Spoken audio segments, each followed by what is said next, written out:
How to use Sparrow Wallet offline. Hello and welcome back to Wake&Tech. Today we are going to be learning how you can use the Sparrow Wallet account offline to keep your Bitcoin more secure.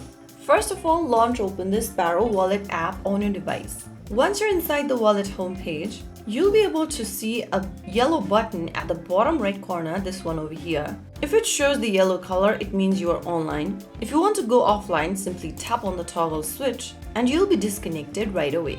When on online mode, Sparrow connects to the Bitcoin network, whereas in offline mode, Sparrow is completely disconnected from the internet.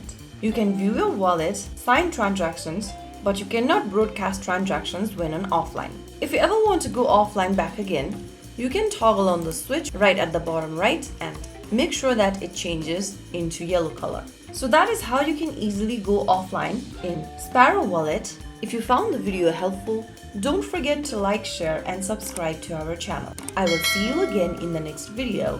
Thank you for watching.